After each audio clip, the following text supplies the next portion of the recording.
வணக்கங்க. இது அங்காளம்மன் சத்யா வீடியோ. நிறைய பேர் வந்து அங்காள பரமேஸ்வருடைய பக்தையா இருப்பீங்க. ஆனால் அந்த அம்மா சில ரொம்ப உக்ரமான ஆக்ரோஷ ரூபன்றது பல பேருக்கு தெரியாமல் கூட இருந்திருக்கலாம்.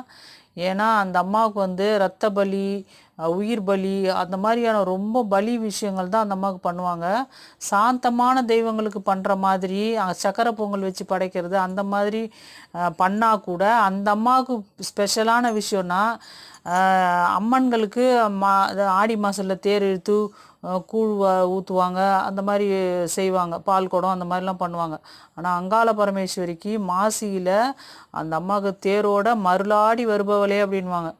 அந்த தேரில் அந்த அம்மா ஆடி வர்றது எப்படி இருக்கும், நாங்கள் அப்படியே அந்த தலை விரிக்கோலமாக அந்த சூளத்தை தூக்கிட்டு அப்படி வேகமாக வந்தால் அந்த அம்மா எப்படி இருக்கும், அந்த மாதிரி வரும் அந்த அம்மா. ஆக்ரோஷத்துலேயும் ஆக்ரோஷமான ரூபம். ஆனால் நம்ம நிறைய பேருக்கு அந்த அம்மாவை பற்றி தெரியாது. ஆனாலும் நம்ம அம்மாவாக நினச்சி நம்ம கிட்ட போனோம்னா நம்மளுக்கு அம்மா, குழந்தையா அந்த அம்மாவை நினச்சா கூட குழந்தை, அதாவது ஆக்ரோஷ ரூபமாக நினச்சி பயப்படுறவங்களுக்கு தாங்க அது. பயப்படுறவங்க ஒரு பர்சன்டேஜ் கூட இருக்க மாட்டாங்க. ஆனால் அந்த அம்மா ஆக்ரோஷ ரூபந்தான். மலையனூரில் அப்படி லட்சக்கணக்கான மக்கள் வர்றதை நீங்கள் பார்க்கலாம். அந்த மக்கள்கிட்ட போய் பேசி பாருங்கண்ணே. அவங்க வந்து தெய்வமாகவே அந்த அம்மாவை நினைக்க மாட்டாங்க. அவள் அப்படியாச்சு, அவள் இப்படியாச்சுன்ட்டு அந்த அம்மாவை இவன்ற மாதிரி நம்ம அந்த சொந்த பந்தங்களில் ஒருத்தவங்க மாதிரி பேசுவாங்க அந்த மக்கள். அப்படி வந்து கிராமத்து தேவதையாக நிற்கிற தெய்வம் அங்காள பரமேஸ்வரி.